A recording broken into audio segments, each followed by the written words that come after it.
வணக்கம். இது கேள்விக்களம். சட்டமன்ற தேர்தலுக்கு இன்னமும் சில மாதங்கள் இருக்கக்கூடிய நிலையில் இப்போது முன்கூட்டியே அந்த களம் சூடுபிடிக்கிறதோ என்று சிந்திக்கக்கூடிய வகையில் பல நகர்வுகள் முன்னெடுக்கப்படுகின்றன.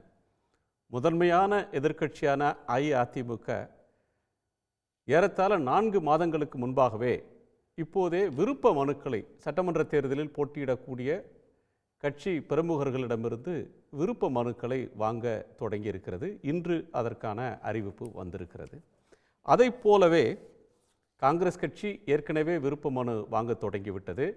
அமமுக, பாட்டாளி மக்கள் கட்சி உள்ளிட்ட கட்சிகளும் அந்த அறிவிப்பை வெளியிட்டிருக்கிறார்கள்.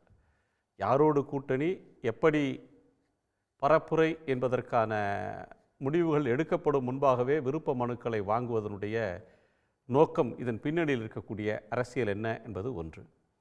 நேற்று தமிழக முதலமைச்சர் திரு மு க ஸ்டாலின் அவர்கள் என் வாக்குச்சாவடி வெற்றி வாக்குச்சாவடி என்கிற ஒரு முழக்கத்தோடு தமிழ்நாடு முழுவதும் இருக்கக்கூடிய வாக்குச்சாவடி முகவர்கள், வாக்குச்சாவடியில் களப்பணியாற்றக்கூடிய திமுக தொண்டர்களிடம் ஊக்குவிக்கக்கூடிய வகையில் அவர்களை ஒரு வாக்குச்சாவடிக்கே சென்று அங்கு பணியாற்றக்கூடியவர்களை சந்தித்து பேசியிருக்கிறார். மயிலாப்பூரில் தொகுதி வாரியாக கூட்டணி என்பதை கடந்து வாக்காளர் பட்டியலை அதில் சேர்க்கக்கூடிய தன்மை ஒரு புறத்தில் வைத்துக்கொண்டு தேர்தல் நாளில் என்னென்ன களப்பணி ஆற்ற வேண்டும் என்பதற்கான முயற்சிகள் இப்போதே முடுக்கிவிடப்படுகின்றன. அது இன்னொரு முகாமில். அஇஅதிமுகவினுடைய பொதுக்குழு கூட்டம் நடந்து முடிந்திருக்கிறது. அதில் கூட்டணிக்கு என்ன வியூகம், யாரை சேர்ப்பது என்கிற இறுதி முடிவெடுக்கக்கூடிய அதிகாரத்தை அந்த கட்சியின் பொதுச் செயலாளர் திரு எடப்பாடி பழனிசாமி அவர்களுக்கு வழங்கி அந்த பொதுக்குழு முடிவு செய்திருக்கிறது. இன்னொரு முனையில் தாவேக கூட்டணி பேச்சு நடத்துவதற்காக ஒரு குழுவை அமைத்திருக்கிறார்கள். விஜய் தலைமையை ஏற்றுக்கொண்டு அவரை முதலமைச்சர் வேட்பாளராக ஏற்றுக்கொண்டு வரக்கூடியவர்களோடு பேச்சு நடத்துவோம் என்று அறிவித்திருக்கிறார்கள். அணிகள் முடிவாகிவிட்டனவா, அவசரம் காட்டப்படுகிறதா, அமித்ஷா வியூகத்திற்கு எதிர் வியூகம் அல்லது செக் வைக்கக்கூடிய நடவடிக்கையா, அல்லது ஒன்றுபட்ட அதிமுகவில் பிரிந்து சென்றவர்கள் எல்லாம் தேசிய ஜனநாயக கூட்டணியில் ஒன்றாக்குவது என்கிற பாஜகவின் வியூகம் எந்த திசை நோக்கி செல்கிறது என்கிற பல அம்சங்களை நாம் பேசப்போகிறோம். நம்மோடு விடுதலை சிறுத்தைகள் கட்சியினுடைய வழக்கறிஞர், உயர்நீதிமன்ற வழக்கறிஞர் திரு மோசஸ் அவர்கள், அஇஅதிமுகவினுடைய சொற்பொழிவாளர், மேடை பேச்சாளர் திரு புதுக்கோட்டை சீனிவாசன் அவர்கள், இவர்களோடு பத்திரிகையாளர்கள் திரு ஜென்ராம் அவர்கள், திருமதி லக்ஷ்மி சுப்பிரமணியம் அவர்கள், அரசியல் விமர்சகர் திரு சுமந்த் சி ராமன் உள்ளிட்டோர் இணைய இருக்கிறாங்க. எல்லோருக்கும் வணக்கம். நான் திரு மோசஸுடைய முதற் பார்வையை கேட்கணும். அதாவது அந்த பாஜக கூட்டணியை பலப்படுத்துவதற்கு பாஜக துடிக்கிறதா அப்படின்ற ஒரு கேள்வியை நீங்கள் கேட்டிருந்தீங்க. ஆனால் உண்மையிலே பாஜக கூட்டணியை பலப்படுத்துவதற்கு துடிக்கல. பாஜக தன்னை பலப்படுத்திக்கிறதுக்கு தான் பாஜக துடிக்குது. இப்போது தன்னை பலப்படுத்திக்கணும்னா யாரை பலவீனப்படுத்தணும்? அதிமுகவை பலவீனப்படுத்தணும். அதுதான் அவங்களுடைய பிரதானமான நோக்கம். ஸோ இப்போ இந்த நேரத்தில் பாஜக தமிழ்நாட்டுக்கு மட்டும் கிடையாது, அதிமுகவுக்கும் பாஜக எந்த எப்படிலாம் ஒரு ஒரு கெடுதி செஞ்சுருக்கிறாங்க அப்படின்றத நம்ம அவங்க கடந்த காலத்தில் அவங்க பண்ண நிகழ்வுகள் இருந்தே நம்ம பார்ப்போம். இப்போது பிஜேபியோட கூட்டணி, பிஜேபி கூட அதிமுக கூட்டணியில் இருக்கிற வரைக்கும் அவங்க என்ன யூகங்களை வகுத்துனாலும் அது தேர்தல் கணக்கில் அவங்களுக்கு எந்த விதமான வெற்றியும் கொடுக்காது. திமுகவுடைய பலமாக நம்ம பார்க்கக்கூடியது எதுன்னா, திமுக அரசுடைய செயல் திட்டங்கள், அவங்களுடைய நலத்திட்டங்கள் என்னெல்லாம் அவங்க பண்ணியிருக்கிறாங்க. சராசரியாக ஒரு குடும்பத்துக்கு திமுக அரசு 3000 ரூபாயிலிருந்து 4000 ரூபாய் அரசாங்கமே கொடுக்குறாங்க. அவங்க வீட்டில் இருக்கக்கூடிய பிள்ளைகளுக்கு மாதம் 1000 ரூபாவாக இருக்கட்டும், உரிமை தொகையாக இருக்கட்டும், அப்புறம் விடியல் பேருந்து பயணம் மூலிமா அவங்களுக்கு கிடைக்கக்கூடிய ஒரு 1000 ரூபாவாக இருக்கட்டும், சராசரியாக ஒரு குடும்பத்துக்கு அவங்க 4000 ரூபாய் கிட்டத்தட்ட அரசே கொடுக்குது. திமுகவுடைய அரசு அவங்க செஞ்சிருக்கக்கூடிய நலத்திட்டங்கள்லாம் ஒரு பக்கம் ஒரு பாசிட்டிவான விஷயம். ரெண்டாவது, ப்ரூவன் லீடர்ஷிப். திமுகவோட தலைமை தாங்கக்கூடிய மரியாதைக்குரிய தமிழ்நாடு முதலமைச்சர் அவர்களுடைய லீடர்ஷிப்பை ப்ரூவ் பண்ணியிருக்கிறார். ஆளுநருக்கு எதிரான நடவடிக்கைகளாக இருக்கட்டும், அவங்க 11 சட்ட மசோதாக்களுக்கு உச்சநீதிமன்றத்தில் ஒப்புதல் வாங்கினமா இருக்கட்டும், விஷயங்களாக இருக்கட்டும், டீலிமிட்டேஷன், எஸ்ஐஆர், இப்போ திருப்பரங்குன்ற இஷ்யூ, எல்லா இஷ்யூவும் நம்ம பார்க்குறோம். ரெண்டாவது, திமுக இருக்கக்கூடிய அதே தமிழ்நாடு முழுவதும் இருக்கக்கூடிய கட்டமைப்பு, திமுக கூட்டணியில் இருக்கக்கூடிய விடுதலை சிறுத்தைகள் கம்யூனிஸ்டுகளுக்கும் தமிழ்நாடு முழுவதும் எல்லா இடங்கள்லையுமே அவங்களுக்கு அந்த கட்டமைப்பு இருக்கு. கட்டமைப்பு ரீதியாக பலமாக இருக்கக்கூடிய கட்சிகள் கூட்டணியில் இருக்கிறோம். இதெல்லாம் ஒரு பக்கம் இருக்கட்டும். அதுக்கு எதிராக இருக்கக்கூடிய அதிமுக இந்த பலத்தோடு இருக்கிறாங்களான்னு கேட்டால் கிடையாது. அதிமுக கிட்ட 40% அவங்களுடைய வாக்கு வங்கி இருந்தது. அந்த 40% வாக்கு வங்கி 20% குறைந்ததற்கு யார் காரணம்? அதை யார் எடுத்துக்கிட்டு தான் அவங்க கிளைம் பண்றாங்க. அப்ப பிஜேபி அதிமுகவோட மிகப்பெரிய பலவீனமே என்னன்னா, பிஜேபியை யார் வந்து தமிழ்நாட்டுக்கு எதிராக செயல்படுறாங்களோ அவங்களையும் அக்குமுடேட் பண்ணிக்கிட்டு அதிமுகவுக்கு எதிராக செயல்படக்கூடிய பிஜேபி அவங்க அக்குமுடேட் பண்ணிட்டு இருக்கிறது அவங்களுக்கு மிகப்பெரிய ஒரு நெகட்டிவ் பாயிண்டா இருக்கு. அதில் அதுக்கும் ரொம்ப முக்கியமான விஷயம் என்னன்னா, விடுதலை சிறுத்தைகள் கட்சி இன்றைக்கு வந்து பாட்டாளி மக்கள் கட்சி சில ஒரு மண்டலங்களில் சில ஒரு வட்டாரத்தில் தான் அவங்க வளர்ந்துருக்கிறாங்க. ஆனால் விடுதலை சிறுத்தைகள் கட்சி தமிழ்நாடு முழுவதும் திமுகக்கு இணையாக நாங்கள் கட்டமைப்பு ரீதியாக நாங்கள் எல்லா இடங்களிலுமே நாங்கள் வளர்ந்துருக்கிறோம். பானையை வந்து உடைக்கிறதுக்காக தான் வந்திருக்கிறேன்னு சொல்லிட்டு அன்புமணி ராமதாஸ் அவர்கள் சொன்னார். ஆனால் இன்னைக்கு அவங்க மாம்பழத்தை காப்பாற்றிக்கிறதுக்காக தேர்தல் பாஜக கிட்ட போய் சரணடைஞ்சிருக்கிறாங்க. தலித் அல்லாத ஒரு கூட்டமைப்பை உருவாக்கினார் மருத்துவர் ராமதாஸ் அவர்கள். அவங்க டெல்லியில் நடத்தின அந்த ஆர்ப்பாட்டத்தில் வட இந்தியர்களுக்கு முகமுடியை போட்டு கொண்டு வந்து ஆர்ப்பாட்டத்தில் வந்து கலந்துக்கக்கூடிய நிகழ்வுகளாக நம்ம பார்த்தோம். அப்போ இன்றைக்கு விடுதலை சிறுத்தைகள் கட்சிக்கு தலைவர் சிக்னல் இருந்துட்டு விடுதலை சிறுத்தைகள் கட்சிக்கான வந்து அந்த மண்டல பொறுப்பாளர்கள் மாவட்ட செயலாளர்களை நியமிக்கிறார். கட்சி வளர்ந்துருக்குது. ஸோ அப்போ கட்டமைப்பு ரீதியாக பலமாக இருக்கக்கூடிய ஒரு கட்சிகள் திமுக கூட்டணியில் நாங்கள் இருக்கிறோம். திமுக கட்சியுடைய ஆட்சியுடைய செயல்பாடுகள் ஒரு பக்கம், ஒரு ப்ரூவன் லீடர்ஷிப் ஒரு பக்கம் இருக்கு. ஸோ இந்த அளவுக்கு நாங்கள் வலிமையாக இருக்கக்கூடிய திமுக கூட்டணியை டிஃபீட் பண்ணக்கூடியக்கான ஒரு எதிர்கட்சிகள் இங்கே உருவாகவே இல்லை. வழக்கமாக எதிர்கட்சிகளுக்கு இயல்பாகவே கூட்டணி அமைக்கிறது ரொம்ப ஈஸியாக இருக்கும். ஆளுங்கட்சிக்கு தான் கொஞ்சம் சிரமப்படுவாங்க, ஆன்டி இன்கம்பன்சிலாம் இருக்கும். ஆனால் எதிர்கட்சிகள் இயற்கையாகவே அந்த கூட்டணின்றது அமையும். ஆனால் இங்கே அப்படி கூட ஒரு கூட்டணி இவங்களால் அமைக்க முடியும்ல. அதுக்கான முக்கியமான காரணம் என்னன்னா, அதிமுகவாக இருக்கட்டும், இங்கே பிஎம்கேவாக இருக்கட்டும், தாவேக்கா இருக்கட்டும், இவங்க 3 பேருக்கும் மோடஸ் ஆபரண்டி யாருன்னா பிஜேபியாக தான் இருக்கிறாங்க. அவங்க கொடுக்கக்கூடிய அசைன்மெண்ட் இங்கே அதிமுக கூட்டணியை பலப்படுத்தி வெற்றி பெறணுன்றது வந்து பாஜகவுடைய இலக்கு கிடையாது. அது மாறா என்னன்னா, அவங்களே வந்து இந்த கேப்பில் ஸ்ட்ரென்தன் பண்ணிக்கணும். பிஜேபியை வந்து அதிமுகவை டைல்யூட் பண்ணி அந்த இடத்துல இவங்களை ஸ்ட்ரென்தன் பண்ணிக்கின்ற ஒரு வேலையில் தான் அவங்க ஈடுபட்டு இருக்கிறாங்க. இப்போ விநியோகம் பண்ணியிருக்கக்கூடிய இங்கே விருப்ப மனு கொடுத்துருக்கிறதுலாம் கூட ஒரு பக்கம் இருக்கட்டும். ஆனால் அதுக்கு மாறா திமுகக்கு அப்படியே பேரலாக இருக்கக்கூடிய எதிர்கட்சியில் இருக்கக்கூடியவங்க யாரும் இந்த இடத்துல ஸ்ட்ராங்காக இல்லை அப்படின்றது தான். நீங்கள் சொல்கிறது வந்து கூட்டணிக்கு இன்னமும் காலம் இருக்குது, தேர்தலுக்கு காலம் இருக்குது. இப்போதே நீங்கள் சொல்கிறது வந்து ஒரு ஆளுங்கட்சி ஒரு கூட்டணி அமைத்தால் அதற்கு அந்த கூட்டணியில் இடம்பெறாத கட்சிகள் ஒரு பிரதான எதிர்க்கட்சியை நோக்கி போகும். பை டிஃபால்ட் அதிமுகவை நோக்கி ஏனைய கட்சிகள்லாம் அவங்கள நோக்கி போவாங்க.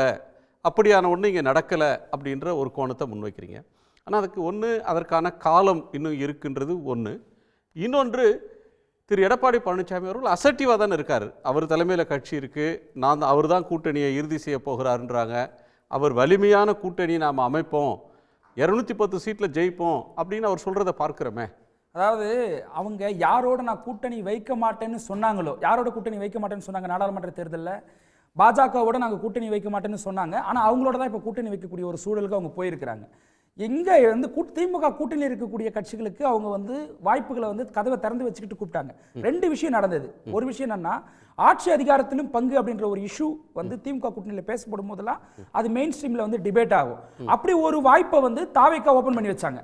எங்களோட கூட்டணி வரவங்களுக்கு நாங்கள் ஆட்சியிலையும் பங்கு கொடுப்போம்னாங்க. ஆனால் அப்பவும் திமுக கூட்டணி வந்து உடையல, எந்த விதமான அதில் சிக்கலும் வரல. ஸோ காங்கிரஸ் எழுத்து பார்த்தாங்க, விசிகா எழுத்து பார்த்தாங்க, கம்யூனிஸ்டுகள் அழைத்து பார்த்தாங்க, அது எதுவுமே நடக்கல. அதுக்கு மாறா இங்க வந்து எடப்பாடி பழனிசாமி நான் யாரோட கூட்டணி போக மாட்டேன்னு சொன்னாரோ அவங்களோட தான் போயிருக்கிறார். அப்போ எடப்பாடி பழனிசாமியோட லீடர்ஷிப் இருக்குல்ல, அந்த லீடர்ஷிப்ன்றது வந்து கட்சிக்குள்ளவும் அவரால் ப்ரூவ் பண்ணிக்க முடியும். இப்போ அதிமுக 40% வாக்கு வங்கியோடு இருந்தது. அந்த 40% 20% எப்படி குறைஞ்சது? யார் எடுத்தா? அதிமுகவை இன்னைக்கு வந்து பிளவுபடுத்தின சக்தி யாரு? குருமூர்த்தி அவர்கள் சொல்றாரு, நான் தான் போயிட்டு தர்ம யுத்தம் இருக்க சொன்னேன். ஒரு கட்சிக்கு சாவரிங் இந்தியான்னு சொல்லுவாங்க, அதாவது எக்ஸ்டர்னல் ஃபோர்ஸ் இல்லாம இந்தியா செயல்படுறது தான் சாவரிங் இந்தியான்னு சொல்லுவாங்க. இறையாண்மை மிக்க ஒரு இந்தியான்னுவாங்க. அப்போ இறையாண்மை மிக்க ஒரு கட்சிக்கும் ஒரு இறையாண்மைன்றது ரொம்ப முக்கியமானது. அப்ப நீங்க எக்ஸ்டர்னல் ஃபோர்ஸ் உங்க கட்சி ஆபரேட் பண்றதுக்கு நீங்க வந்து உங்களுடைய லீடர்ஷிப் வந்து ப்ரூவன் லீடர்ஷிப் இல்ல. இப்போ குருமூர்த்தி சொல்றாரு, நான் தான் வந்து தர்ம யுத்தம் இருக்க சொன்னேன்றாரு. ஓபிஎஸ் நான் தான் வந்து தர்ம யுத்தம் இருக்க சொன்னேன்னு சொல்றாரு. அது ஓபிஎஸ் அக்னாலேஜ் பண்றாரு. ஒரு பக்கம் சாக்கடை இல்ல சார், ஓபிஎஸ் இல்ல, சசிகலா இல்ல, தினகரன் இல்ல. அததான் நான் சொல்ல வரேன். அதுதான் என்ன சொல்ல வரேன்னா, இவங்க எல்லாருமே வந்து ஒவ்வொரு குறிப்பிட்ட ஓட் பேங்க் உடையவங்க. இவங்களை வந்து நான் சொன்னல அந்த 40% வாக்கு வந்து அதிமுக, இந்த ஒருங்கிணைஞ்ச அதிமுகவை இவங்க வந்து அவங்க ஸ்பிளிட் பண்ணது யாரு?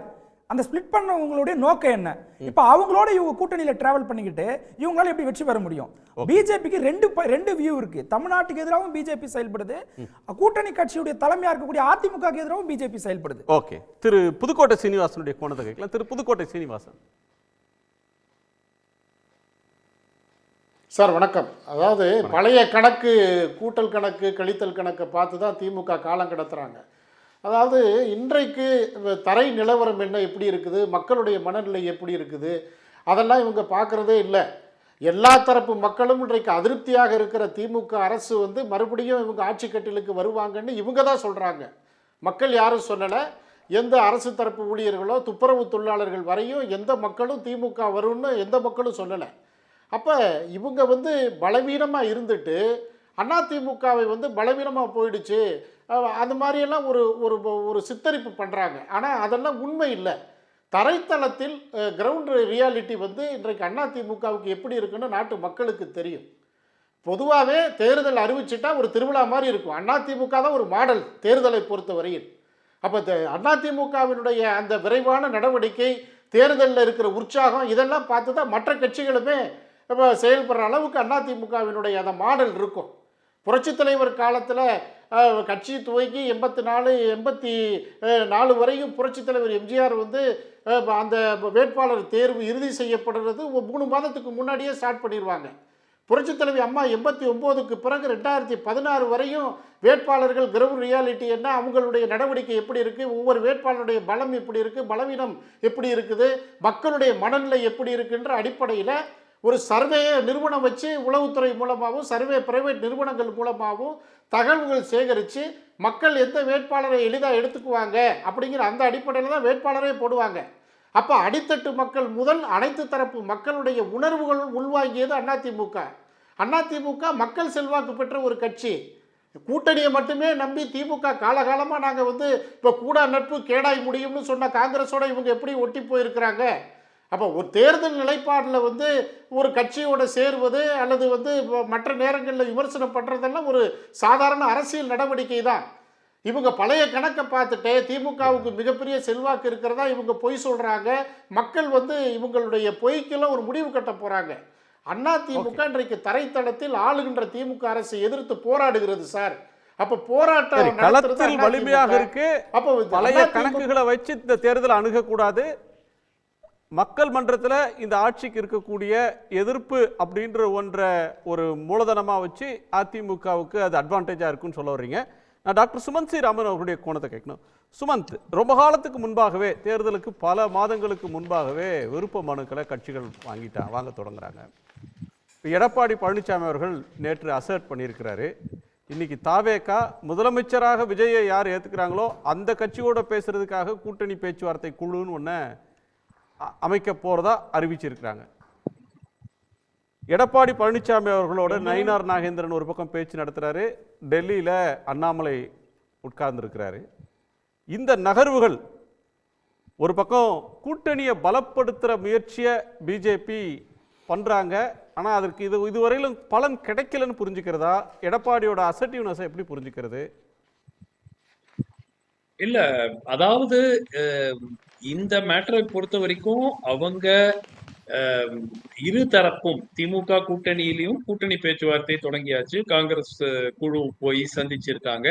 ஸோ அதே மாதிரி அதிமுக பாஜக இடையே தொகுதி பங்கீடு, அப்கோர்ஸ் தொகுதி பங்கீடுங்கிறது இப்போ ரொம்ப ப்ரிமெச்சூர். ஏன்னா அது இவென்ச்சுவலா எத்தனை கட்சிகள் கூட்டணியில் இருக்கிறாங்கிறத பார்த்துதான். திமுக சைட்ல கிட்டத்தட்ட ஒரு உறுதியான கூட்டணிங்கிறதுனால அவங்க தொகுதி பங்கீடு பத்தி பேச தொடங்கலாம். ஆனா இங்க ஒரு ஹை லெவல்ல தான் இது பேச முடியும். ஏன்னா எக்ஸாக்டா பாட்டாளி மக்கள் கட்சி வர போறாங்களா, தேமுதிக என்ன செய்ய போறாங்க, கடைசி நிமிஷத்துல மற்ற டிடிவி தினகரன் போன்ற கட்சிகளுக்கு ஏதேனும் இன்னும் வாய்ப்பு இருக்கிறதா, இதெல்லாம் தெரியாத ஒரு விஷயமா இருக்கும் போது அதனால டீடைல்டு பேச முடியாது. ஆனால் இது என்ன காட்டுகிறது என்றால், அனைத்து கட்சிகளுக்கும் இந்த 2026 தேர்தல் எவ்வளவு ஒரு மேக் ஆர் பிரேக் எலெக்ஷன். அதிமுகவை பொறுத்த வரைக்கும் இது ஒரு மேக் ஆர் பிரேக் எலெக்ஷன். ஏன்னா ஒரு மோசமான தோல்வி அடைந்தால் திரு எடப்பாடி அவர்களால் தொடர்ந்து கட்சியை தன் கட்டுப்பாட்டில் வைத்திருக்க முடியுமா என்பது மிகப்பெரிய ஒரு கேள்விக்குறியாகிவிடும். அதே மாதிரி சுமந்த், நீ சொல்றது மற்ற வந்து தமிழ்ல கட்சிகளுக்கும் சொல்லணும்னா வாழ்வா சாவா அப்படின்னு தீர்மானிக்கக்கூடிய ஒரு தேர்தல். இதுல வந்து எஸ் இந்த நிமிஷம் வரையிலும் அவங்களுக்கு திரு மட்டும் இல்ல, மோசஸ் விஜய் பேசும்போது ஒரு முக்கியமான பாயிண்ட் சொன்னாரு. ஒரு ஆளுங்கட்சிக்கு ஒரு கூட்டணி இருக்கு, அந்த கூட்டணி ஒரு ஷேப்புக்கு வந்த உடனே அதுல இடம்பெறாத கட்சிகள் ஏடிஎம்கேவை நோக்கி ரேலிங் பாயிண்டா ஏடிஎம்கே இருந்திருக்கணும், ஏடிஎம்கே நோக்கி நகர்ந்திருக்கணும், ஏனைய கட்சிகள்லாம் அவங்களுடைய இயற்கையான சாய்ஸா அது இருந்திருக்கணும். ஆனா அப்படியான ஒரு சூழல் இல்லாத ஒரு தன்மை இருப்பதற்கு காரணம் ஏடிஎம்கே தன்னுடைய பலத்தை இழந்திருக்கிறது. 40% 22% அவங்க ஓட்டு குறைஞ்சிட்டது. இதெல்லாம் ஒரு முக்கியமான விஷயமா பார்க்க வேண்டியது இருக்குன்றார். இல்ல ஓரளவுக்கு ஏடிஎம்கேவினுடைய வாக்கு வங்கி குறைந்திருக்கிறதானா குறைந்திருக்கு, அதுதான் டேட்டா. சோ அதுல ஒன்றும் சந்தேகத்துக்கு ஒன்றும் கிடையாது. ஆனால் மிக முக்கியமாக திமுக தன்னுடைய கதவுகளை திட்டவட்டமாக மூடிவிட்டதாக எந்த இடத்திலையும் ஒரு அறிவிப்பு இல்லை. அதாவது பாட்டாளி மக்கள் கட்சியினுடைய ஒரு பகுதி மேபி மருத்துவர் ஐயாவுடைய பிரிவாக இருக்கலாம், இல்ல தேமுதிகவாக இருக்கலாம், இவர்களுக்கெல்லாம் கதவு மூடப்பட்டு விட்டது 2026 என்று திமுக இது வரைக்கும் அறிவிக்கல. அதே மாதிரி தாவேகா விஜயை முதலமைச்சர் வேட்பாளராக ஏற்றுக்கொள்ள யார் வேணாலும் வரலாங்கிறாங்களே தவிர யாருமே வரலையே. ஒரு வருஷமா தானே சொல்லிட்டு இருக்காங்க. இப்போ இது வரைக்கும் எவ்வளவு கட்சிகள் போய் நாஞ்சில் சம்பத்லாம் சேர்ந்திருக்காங்களே. இல்ல கூட்டணி நான் சொல்றேங்க. கூட்டணி எத்தனை கட்சிகள் தாவேகாவுடன் கூட்டணி அமைக்க பேச்சுவார்த்தைகள் நாங்க பேசிட்டு இருக்கோம், காங்கிரஸோட பேசிட்டு இருக்கோம், எல்லாரும் பேசிட்டு இருக்கோம் சொல்றாங்களே தவிர இதுவரை எவ்வளவு கட்சிகள் இவர்கள் விஜயை முதலமைச்சர் வேட்பாளராக ஏற்றுக்கொண்டு நாங்கள் தாவேகாவுடன் கூட்டணி அமைப்போம் என்று எத்தனை கட்சிகள் சிக்னல்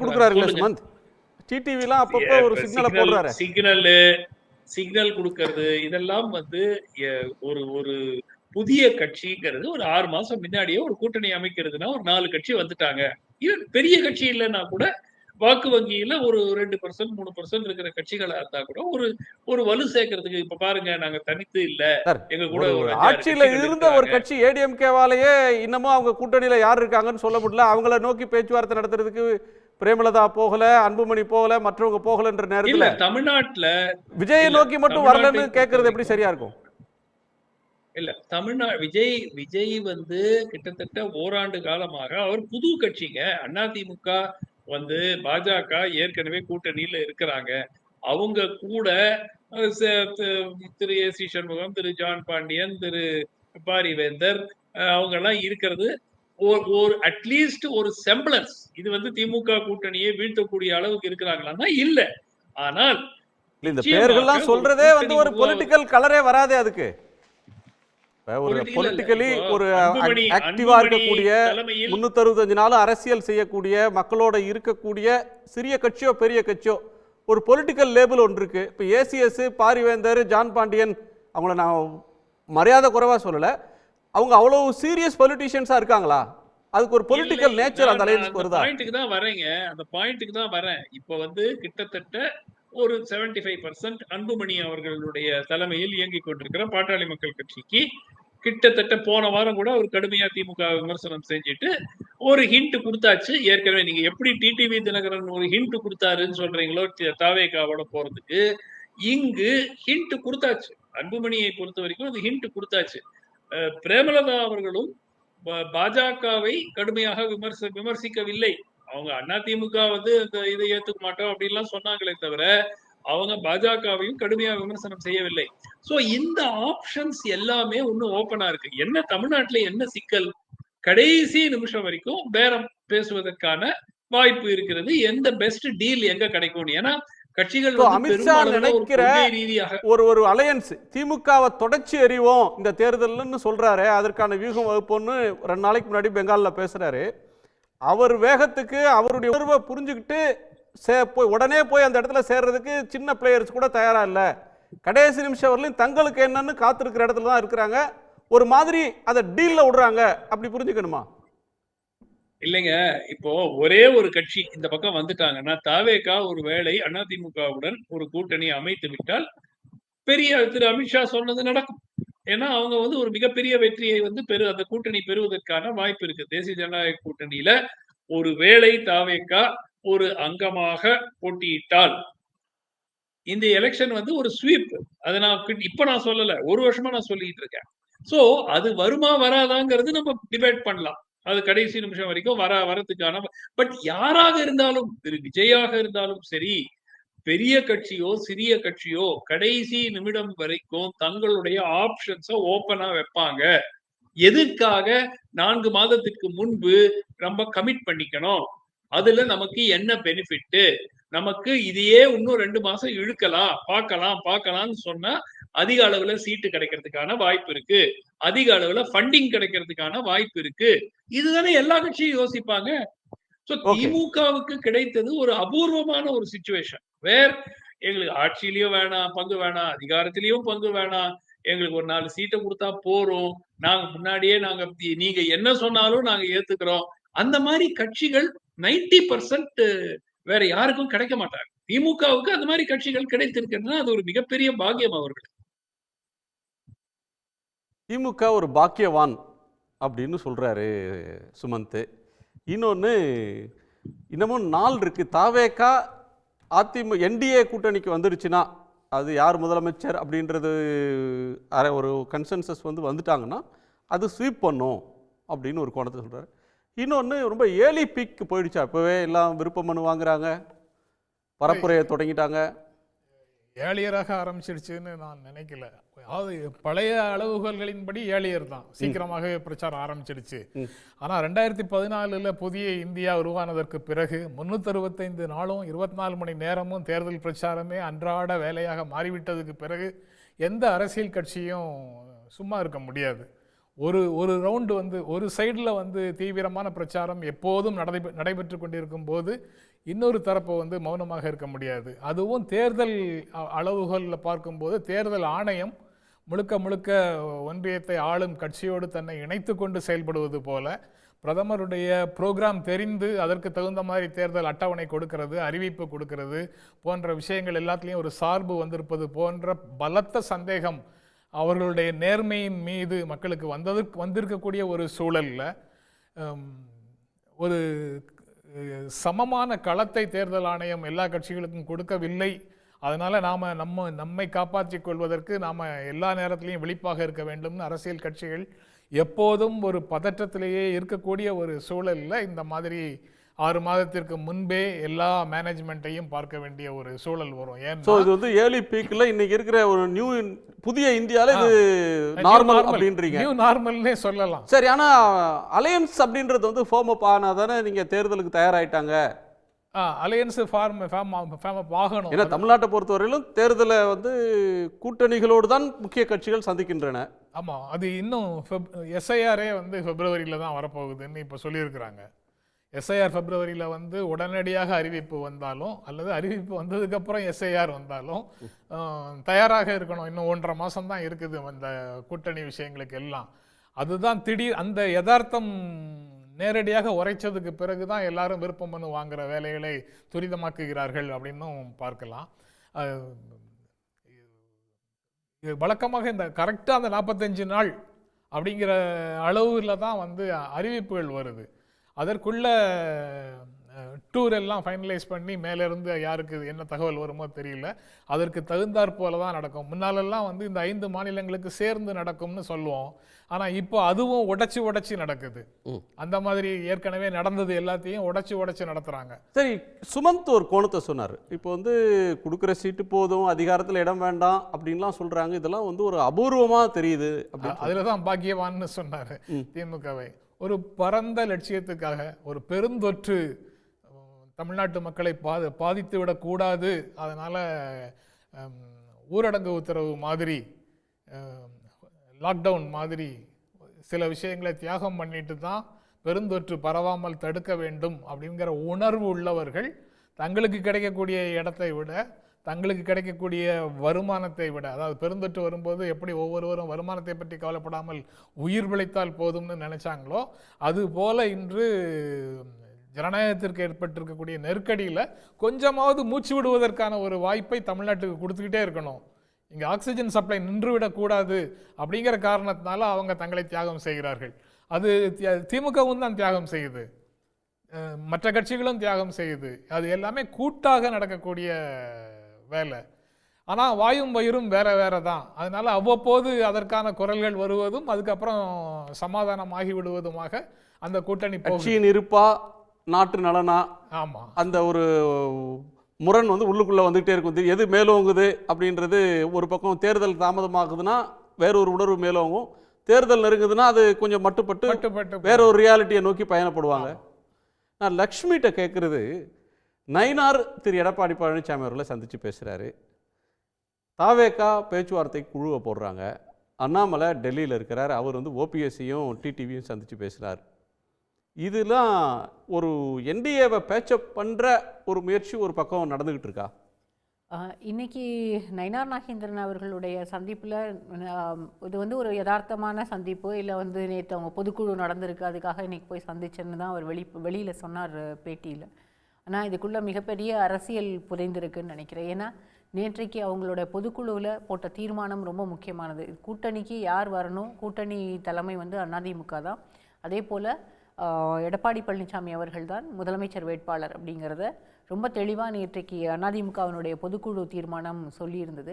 அப்போ வந்து என்டிஏவாக இருந்தாலும் தமிழ்நாட்டில் அது அதிமுக தலைமையில் தான் அப்போது டிசிஷன்ஸ் எல்லாமே ஏடிஎம்கே தான் எடுப்பாங்க, பிஜேபிக்கு அங்கே பவர் இல்லை அப்படின்றத நேற்றைக்கு பொதுக்குழு தீர்மானம் ஒரு ரொம்ப தெளிவாக சொன்னதனுடைய வெளிப்பாடு தான் இன்றைக்கு இந்த சந்திப்புகள்னு நான் நினைக்கிறேன்.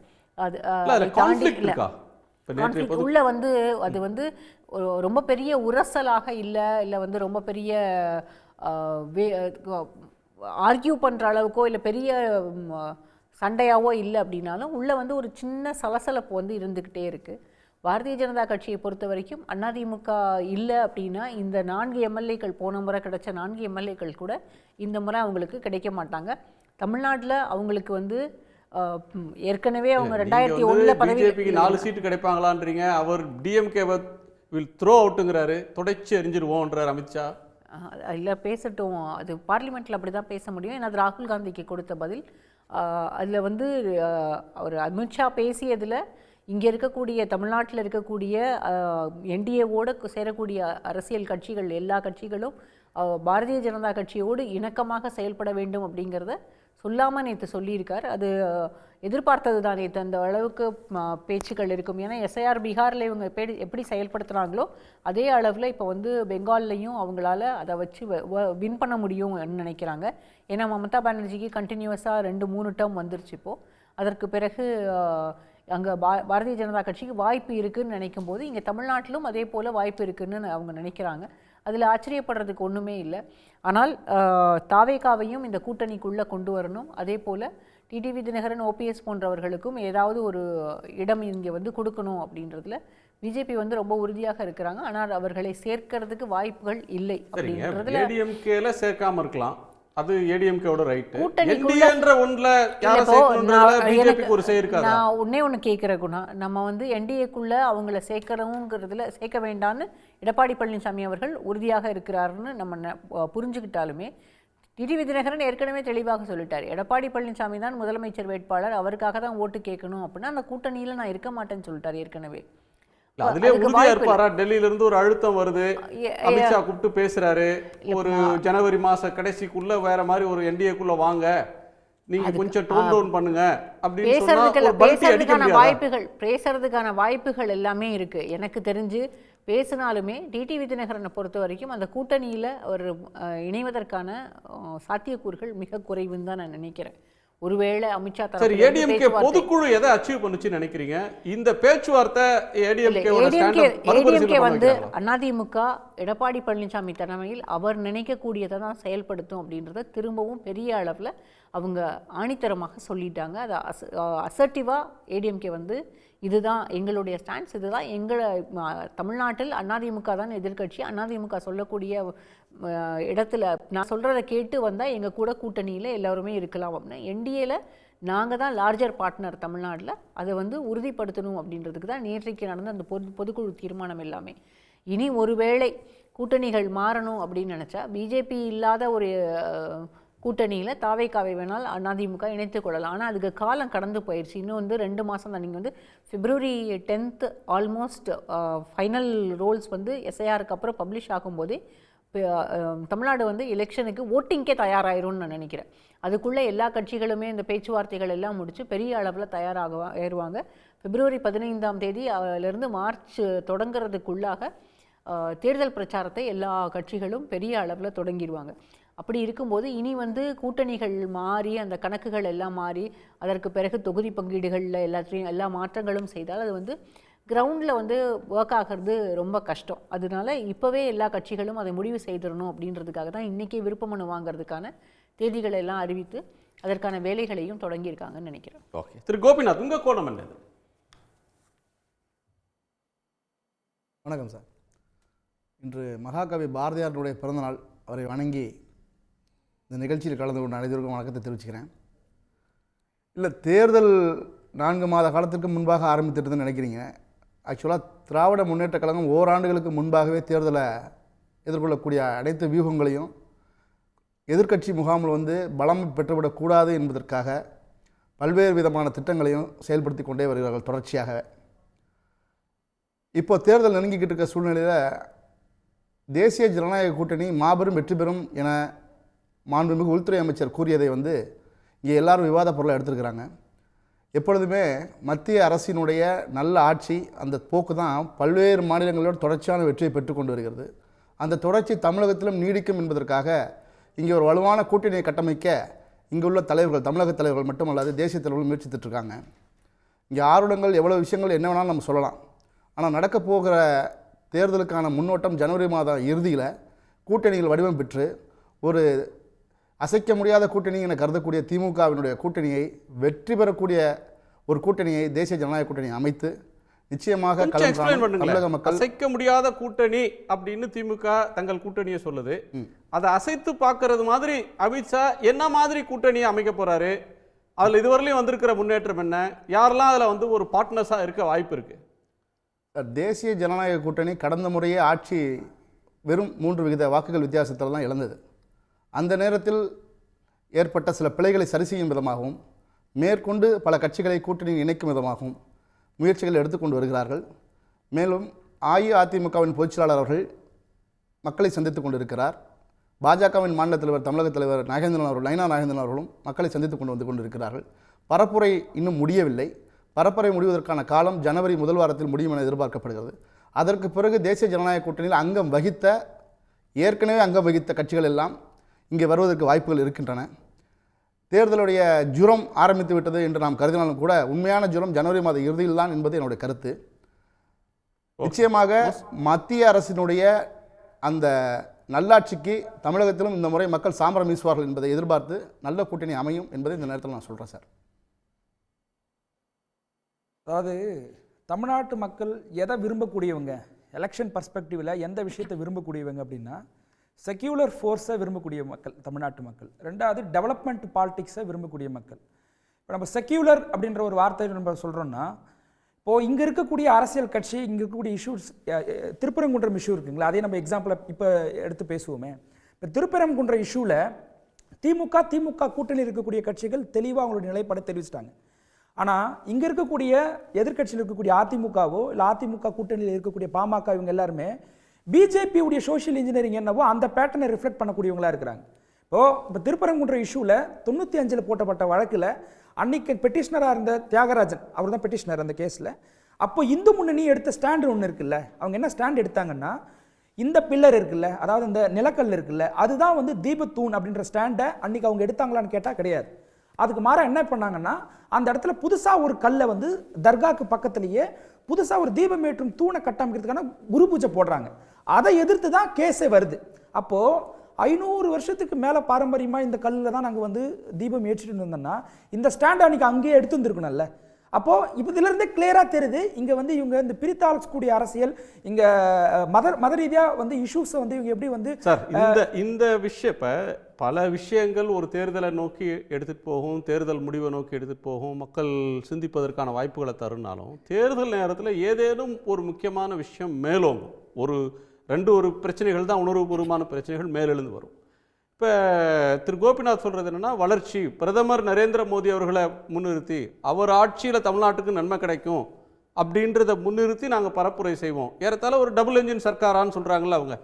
இப்போ மத்தியிலும் மாநிலத்திலும் ஒரே ஆட்சி, ஒன்றியத்திலும் தமிழ்நாட்டிலும் ஒரே ஆட்சி அப்படின்னு ஒரு பரப்புரையை செய்வாங்கன்னு வச்சுக்கலேன். அது தமிழ்நாட்டு மக்களை நீங்கள் சொல்கிற டெவலப்மெண்ட் பாலிடிக்ஸ் மாதிரி அது வராதா? அது இல்லை, இவங்களோட எக்ஸாம்பிள் இருந்தே எடுத்துப்போமே. 2014 இவங்க என்ன சொன்னாங்க, மோடியை வந்து வளர்ச்சி நாயகனாக முன்னிறுத்தினாங்க. குஜராத்தில் வந்து 1995 பிஜேபியுடைய ஆட்சி தான். 2001 நரேந்திர மோடி அவர்கள் வந்து அங்கே முதலமைச்சராகிறார். இப்போ அந்த நரேந்திர மோடி அவர்கள் அங்கே முதலமைச்சராக இருந்த காலகட்டத்திலே 95 ஒரே ஒரு மருத்துவ கல்லூரியை கூட அந்த வந்து அவங்க மாநிலத்தில் அவங்க உருவாக்கல. ரெண்டாவது என்ன சொன்னாங்கன்னா, இவங்க வேலை வாய்ப்பை நாங்கள் உருவாக்கி கொடுப்போன்னு சொன்னாங்க. நரேந்திர மோடியுடைய ஆட்சி காலகட்டத்தில் என்ன நடந்தது தெரியுமா? இங்கே வந்து உள்நாட்டில் வேலை வாய்ப்பு இல்லாத போர் நடக்கக்கூடிய இஸ்ரேலில் வந்து கட்டமைப்பு பணி வந்து மேற்கொள்வதற்கு இங்கேருந்து எம்ப்ளாய்மெண்ட் அங்கே போனாங்க. அப்போது இவங்க டெவலப்மெண்ட் பாலிடிக்ஸ் ஒன்று முன்னிறுத்துறாங்கல்ல, அது எல்லாமே பொய்யான ஒரு விஷயத்தை தான் கட்டமைச்சு உருவாக்குறாங்க. ரெண்டாவது தமிழ்நாடுலேருந்து நம்ம பேசுவோமே, இப்போ மெட்ரோ ப்ராஜெக்ட் தமிழ்நாட்டுக்கு கொடுக்கல. அப்போ இந்த மெட்ரோ ப்ராஜெக்டை கேன்சல் பண்ணதுக்கான இவங்க காரணம் என்ன சொன்னாங்க? அதுக்கு என்ன ரீசன் சொன்னாங்கன்னா, இங்கே வந்து பாப்புலேஷனை வந்து ஒரு காரணமாக மேற்கோள் காட்டினாங்க. ஆனால் நம்ம அதை வந்து எதிர்த்து நம்ம பேசும்போது அப்படி கிடையாது, இவங்க பிளானிங் வந்து சரியாக கொடுக்கல அப்படின்னாங்க. கனிமொழி எம்பி அவர்கள் வந்து இந்த கேள்வியை எழுப்பும்போது ஒன்றிய அரசு கொடுத்த ரிப்ளை என்ன தெரியுமா? இந்த பாப்புலேஷன் விஷயத்தை கோட் பண்ணி தான் ரிஜெக்ட் பண்ணதாக அவங்க சொல்கிறாங்க. அப்போது அது உண்மையா அப்படி கேட்டா அப்படி கிடையாது. மத்திய பிரதேசில் இந்தூர்னு ஒரு இடத்துல அந்த மெட்ரோ ஸ்டேஷனில் ஒரு நாளைக்கு வெறும் 170 பேர் தான் பயணிக்கிறாங்க. அப்போ அந்த இடத்துல நீங்கள் மெட்ரோ கொடுத்துருக்கிறீங்க. அப்போ டெவலப்மெண்ட் பர்ஸ்பெக்டிவ்லேருந்து பார்த்தா கூட பிஜேபி தமிழ்நாட்டுடைய வளர்ச்சிக்கு எதெல்லாம் வந்து உறுதுணையாக இருந்திருக்கிறாங்கன்றது அவங்க சொல்லணும்ல. எதுவுமே கிடையாது. பேரிடர் காலகட்டத்தில் நம்மளுக்கு நிதி கொடுக்கறது கிடையாது. ஜிஎஸ்டியில் நம்மளுக்கான வந்து ஒதுக்கீடு கொடுக்கறது கிடையாது. கல்வி நிதியை கேட்டால் அதை கொடுக்கறது கிடையாது. அதுக்கு பதிலாக பிளாக்மெயில் பண்ணுறது, நீ இதை ஒத்துக்கிட்டா தான் நான் இதை கொடுப்பேன்னு சொல்கிறது. அப்போது இன்ஃப்ராஸ்ட்ரக்சர் டெவலப்மெண்ட்லேயும் வந்து தமிழ்நாட்டுக்கு வந்து எதுவும் அவங்க நல்லது செய்கிறது கிடையாது. அப்போ இதில் டெவலப்மெண்ட் பாலிட்டிக்ஸ் பர்ஸ்பெக்டிவ்ல இருந்து பார்த்தாலும் பிஜேபி தமிழ்நாட்டுக்கு கெடுதலை தான் செஞ்சுருக்கிறாங்க. ரெண்டாவது, இந்த செக்யூலராக தமிழ்நாட்டில் இருக்கக்கூடிய ஜனங்கள் விரும்பக்கூடிய இந்த மதச்சார்பின்மை கோட்பாடு இருக்குல்ல, அதுக்கு எதிராகவும் பிஜேபி இந்த இடத்துல வந்து ஏதாவது ஒரு மத கலவரத்தை உருவாக்கி அதை டைவர்ட் பண்ணி அது மூலியமா வந்து எலெக்ஷன்ல வின் பண்ண முடியுமா?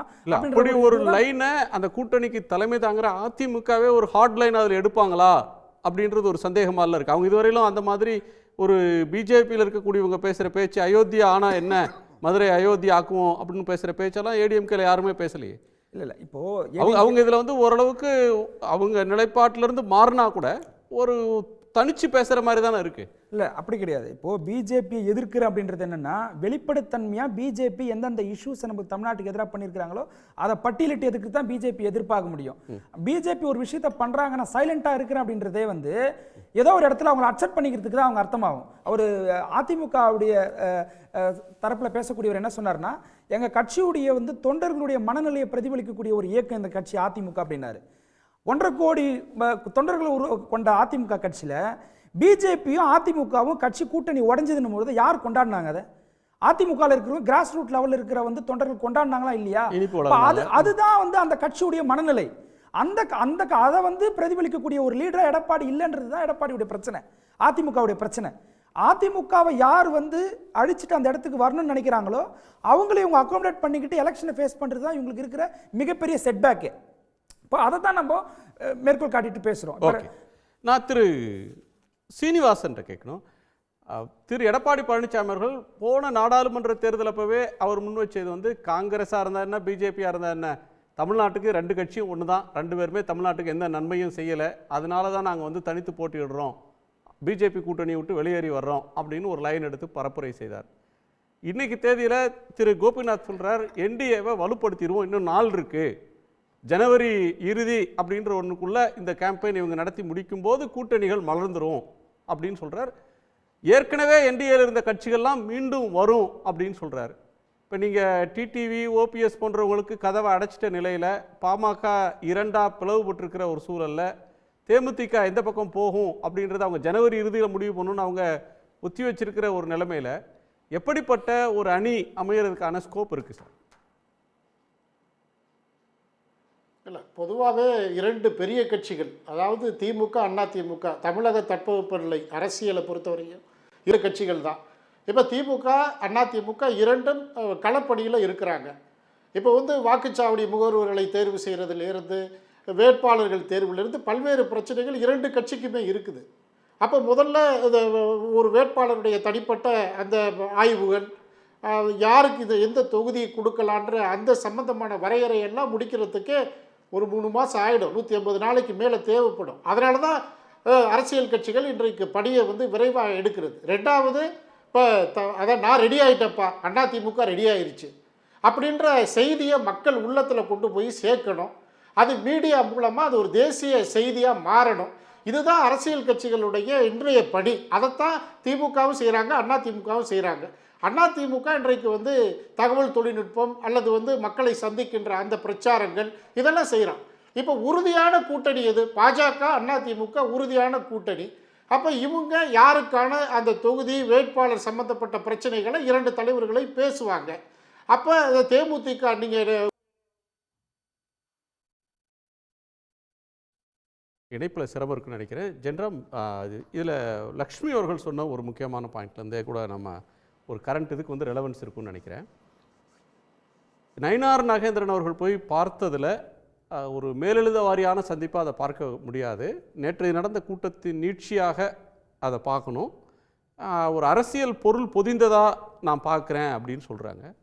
அரசியல் பொருள் பொதிந்த சந்திப்பாகத்தான் இருக்க முடியும். ஏன்னா அதற்கு முன்னால் அண்ணாமலை தினகரன் சந்திப்பு, அண்ணாமலை ஓபிஎஸ் சந்திப்பு போன்றவை எல்லாம் இருக்குது.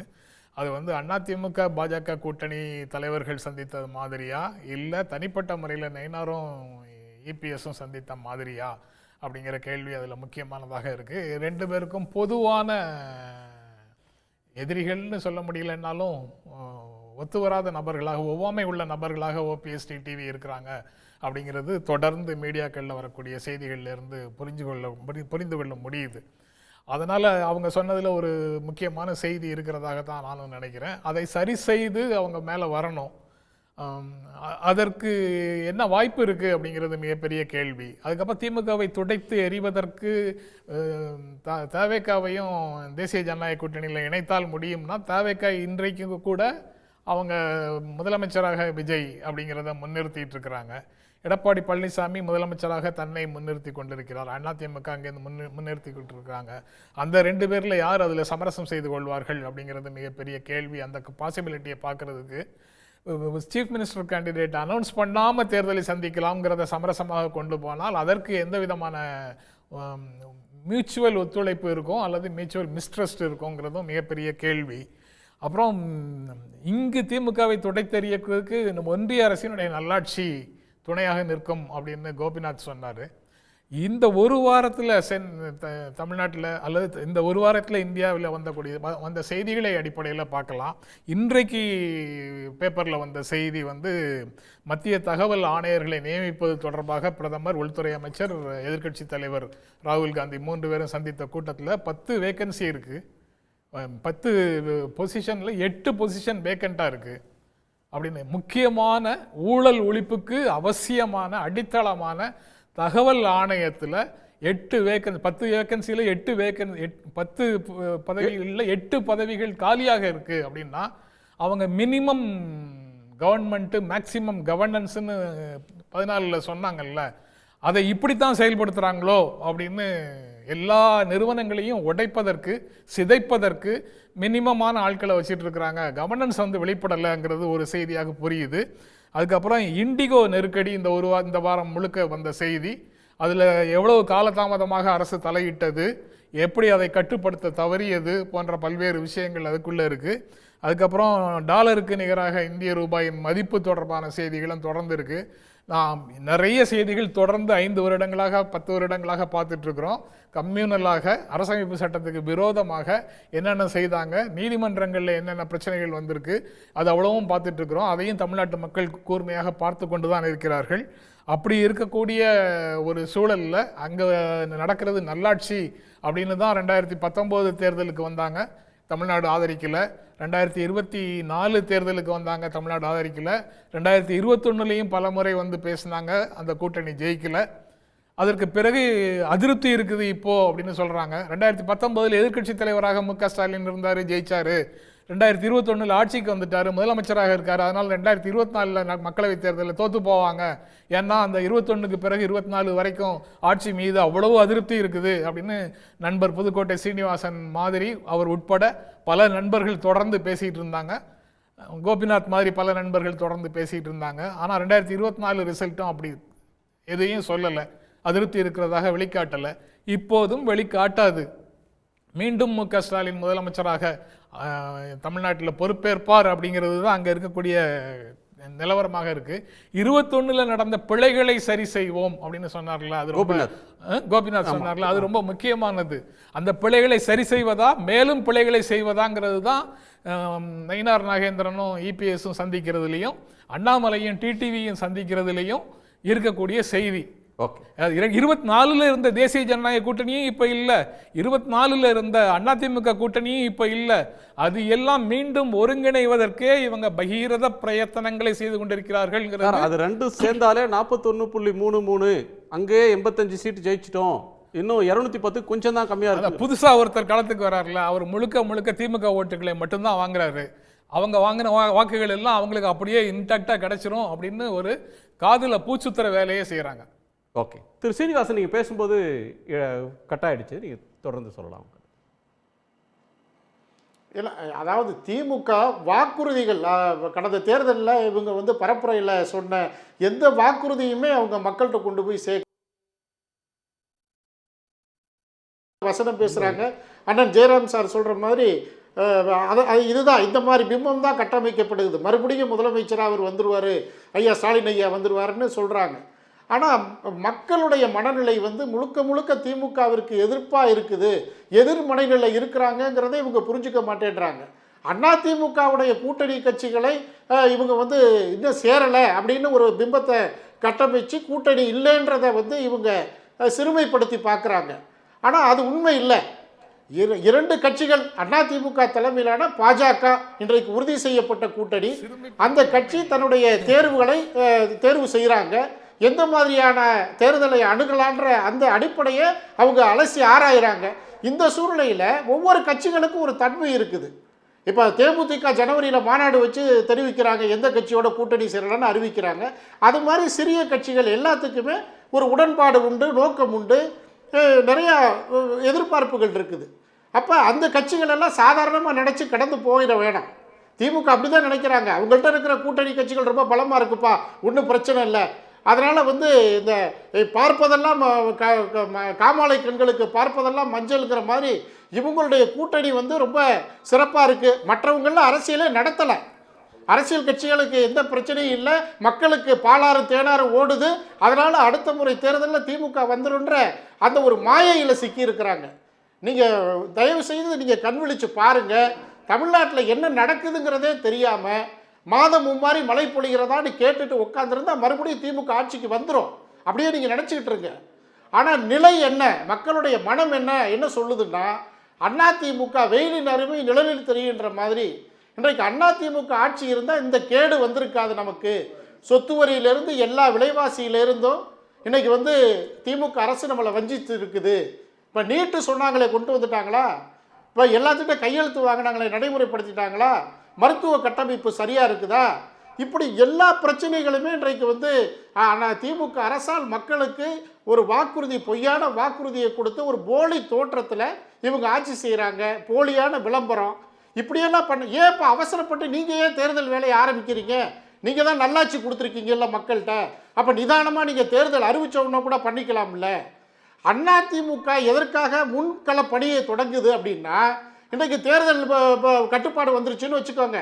இப்போ இந்த எஸ்ஐஆர் மாதிரி ஏதாவது ஒரு சட்டத்தை போடுறாங்க, அப்போ சட்டத்தை போடுறப்ப தேர்தல் ஆணையம் வந்து பல்வேறு வேலைகளுக்கு, பிரச்சாரத்திற்கு, எல்லாத்துக்குமே ஒரு இடையூறாக போயிடும். அதனால் இந்த ஆட்சியினுடைய மக்கள் விரோத போக்கை மக்களுக்கு சொல்லணும். அப்போ அதற்கான பணியை வந்து வேட்பாளர் இன்னைக்கு விருப்ப மனு வாங்குறாங்க, 15ஆம் தேதி வாங்குறாங்க.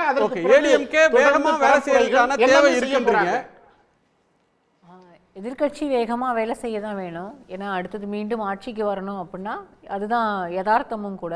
ஆனால் இந்த வேகத்தை வந்து இந்த 5 ஆண்டு காலமும் அதிமுக காட்டியிருக்கணும். இந்த வேகத்தை இப்போ ஒரு 3 மாதத்துக்கு முன்னால் நாங்களும் களத்தில் இருக்கிறோம், திரும்ப அதிமுக ஆட்சி திரும்ப அமைய வேண்டும் அப்படின்ற இந்த வேகம் இப்போ வந்து எவ்வளோ வேகமாக இருந்தாலும் விவேகத்தோடு முடிவெடுக்க முடியாதுன்னு தான் நான் நினைக்கிறேன். ஏன்னா அதிமுகவை பொறுத்த வரைக்கும் அவங்க வந்து ஸ்ட்ராட்டஜிக்கலாக நிறைய தவறுகளை இந்த 5 ஆண்டுகளில் அதாவது ஆரம்பத்திலேயே அவங்களுக்கு கட்சிக்குள்ளே இருந்த பிரச்சனைகளை மட்டும்தான் தீர்க்க வேண்டிய ஒரு கட்டத்தில் ஒரு சூழ்நிலைக்கு தள்ளப்பட்டார் எடப்பாடி பழனிசாமி. மீண்டும் மீண்டும் கட்சிக்குள்ளே இருக்கக்கூடிய பிரச்சனைகளை இன்னைக்கு வரைக்கும் அவங்க அதையே தான் பேசிக்கிட்டு இருக்க மாதிரியான ஒரு சூழலும் உருவாகி இருக்கிறது. அதை தாண்டி அவருக்கு பொலிட்டிக்கலாக ஸ்ட்ராட்டஜைஸ் பண்ணுறதுக்கும் திமுகவை எதிர்த்து, அதாவது ஆளுங்கட்சியை எதிர்த்து எதிர்க்கட்சி அரசியலை வேகமாக கடந்த முறை எவ்வளோ காத்திரமாக திமுக வந்து எதிர்க்கட்சி அரசியலை கையில் எடுத்திருந்தாங்களோ அந்த அளவுக்கு இவங்க செய்ய முடியாத ஒரு சூழலுக்கு கட்சிக்குள்ளே இருந்த அந்த இன்டர்னல் ஸ்குவாபிள்ஸ் வந்து திரும்ப திரும்ப அவர் அதுக்குள்ளேயே புஷ் பண்ணிட்டு போயிடுச்சு. அந்த அதிருப்தி குரல்கள் இதாகிடும். ஒரு அணிகளுடைய பரப்புரை அப்படின்ற ஒண்ணுதான் அதெல்லாம் இருக்கும். திரு நரேந்திர மோடி வருவதற்குள் தமிழ்நாட்டுக்கு வருவதற்கு திட்டமிட்டிருக்காரு. அமித்ஷா வந்து ஒரு வாரம் தங்கி எல்லா வியூகத்தையும் வகுக்க போறாரு, எல்லா அதிருப்தியாளர்களையும் சரி செய்ய போறார் அப்படின்னு பல வாரங்களாக கருத்து பீகார் தேர்தல் முடிஞ்சதிலிருந்தே பேசப்படுது. இப்ப அந்த முயற்சிகள் இப்போ திரு கோபிநாத் கூட சொன்னார், ஜனவரி இறுதியில் அதெல்லாம் நடந்துடும், பழைய தவறுகளை சரி செய்து ஒரு வலிமையான என்டிஏவை உருவாக்கிடுவோன்றார். அது ரொம்ப லேட் ஆயிரும்னு நான் சொல்கிறேன். ஏன்னா அதிமுகவுக்குள்ளேயே கட்சிக்குள்ளே இருக்கக்கூடியவங்களுக்கே நிறைய அவங்களுக்குள்ள ஒவ்வொருத்தருக்கும் ஒரு விதமான அதிருப்தியும் சலசலப்பும் இருக்குது. நீங்கள் ஓபிஎஸ், டிடிவி தினகரன், சசிகலா, இவங்க செங்கோட்டையன் வெளியில் போனவர், இவங்க எல்லாத்தையுமே விட்டுருங்க. இன்றைக்கு கட்சிக்குள்ளே நேற்றைக்கு இன்னும் சொல்ல போனால் அந்த மேடையில், பொதுக்குழு மேடையில் அவரோட உட்கார்ந்துருந்தவங்க கூட அவளுக்கே நிறைய பேருக்கு நிறைய விதமான எண்ணங்கள் இருக்கிறது. கட்சி மீண்டும் ஆட்சிக்கு வரணும்னு எல்லாரும் நினைப்பாங்க, அது உண்மைதான், அதில் எந்த மாற்று கருத்தும் இருக்க முடியாது. ஆனால் இன்னைக்கு வந்து கட்சி வலிமையோடு இல்லையோ, ஏன்னா ஜெயலலிதா தலைமையில் அதிமுக இருக்கும்போதும் அவங்க எதிர்க்கட்சியாக இருக்கும்போதும், அதாவது 2006-11 பிறகு 2011 அவங்க ஆட்சிக்கு வர்றதுக்கு முன்னால் 2010 செப்டம்பர்லேருந்து ஜெயலலிதா அந்த பிரச்சாரத்தை தொடங்கும் போது அவங்க கொடநாட்டில் தான் இருந்தாங்க. கிட்டத்தட்ட 3.5 ஆண்டு காலம் பெரும்பாலும் வந்து கொடநாடுலையும் சிறுதாவூர்லேயும் தான் இருந்தாங்க. அதற்கு பிறகு கொடநாட்டிலேருந்து வந்து செப்டம்பர் மாதம் ஒரு கோயம்புத்தூர் ரேலி, அதுக்கு அடுத்தது வந்து மதுரை ரேலி.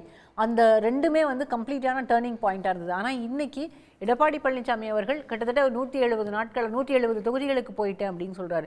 இந்த 170 தொகுதிகள்லையும் பெரிய எழுச்சி இருந்ததுன்னு தான் அவரும் சொல்கிறார், கட்சியில் இருக்கக்கூடியவர்களும் சொல்கிறாங்க.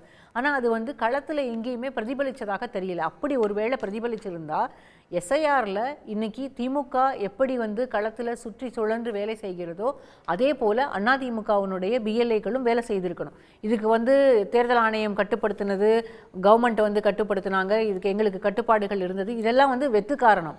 அதிமுகவினுடைய பூத் லெவல் ஏஜென்ட்ஸ் வந்து எவ்வளோ இடங்களில் எத்தனை இடங்களில் படிவங்களை வாங்கி எவ்வளோ இடங்களில் சேர்த்துருப்பாங்க, அவங்க இதுக்காக எப்படி வேலை செய்தாங்க அப்படின்றத அந்தந்த பகுதிகளில் இருக்கக்கூடிய அதிமுகவினருக்கே தெரியும். இன்றைக்கி இருக்கக்கூடிய சூழலில் பாரதிய ஜனதா கட்சி தங்களை கட்டுப்படுத்துகிறது அப்படின்ற ஒரு எண்ணம் அவங்க எல்லாருக்குமே இருக்குது. அது வந்து அவங்களுக்கு ஒரு நெருடலாகவே இருக்குது. இந்த நெருடல்லேருந்து என்னைக்கு குறையுதோ அன்னைக்கு தான் அவங்களுக்கு வந்து நம்ம தேர்தலில் வெற்றி பெற முடியும், மீண்டும் ஆட்சிக்கு வர முடியும் அப்படின்ற ஒரு எண்ணம் வரும். ஓகே, நன்றி. இதே நிறைவு பார்வை எடுத்துகிறேன். திரு கோபிநாத், உங்கள் நிறைவு பார்வை. இங்கே பேசுகிறவங்க எல்லாமே என்ன சொல்கிறாங்கன்னா, பாஜக வந்து அதிமுகவை கட்டுப்படுத்துகிறது அப்படிலாம் பேசுகிறாங்க. அதெல்லாம் வந்து எந்த விதத்திலும் உண்மை இல்லை என்பதை அந்த கட்சியோட நிர்வாகிகள் நிறைய பேர் தெரிஞ்சிருப்பாங்க. ஒரு கருத்து உருவாக்கம் செய்வதன் மூலமாக ஒரு எதிரான மனநிலை, அதாவது தேசிய ஜனநாயக கூட்டணி வெல்ல முடியாது போன்ற ஒரு தோற்றத்தை ஏற்படுத்தக்கூடிய அனைத்து வேலைகளையுமே போன்ற சில கருத்து உருவாக்கங்கள் தொடர்ச்சியாக சமூக வலைதளங்கள் மற்றும் மீடியாக்கள் நடைபெற்று கொண்டு வருகிறது. அதை நாங்கள் பார்த்துக்கிட்டு தான் இருக்கோம். ஆனால் உள்ளபடியே நாங்கள் மக்களை நேருக்கு நேராக சந்தித்து கொண்டு இருக்கிறோம். எங்கள் தலைவர்கள் சுற்றுப்பயணங்கள் மூலியமாக தினந்தோறும் மக்களை தொடர்பு கொண்டு இருக்கிறார்கள். அங்கே வரக்கூடிய கருத்துக்கள், மக்களுடைய என்ன ஓட்டங்கள் என்ன என்பதெல்லாம் நாங்கள் கருத்து கொண்டு இருக்கோம்.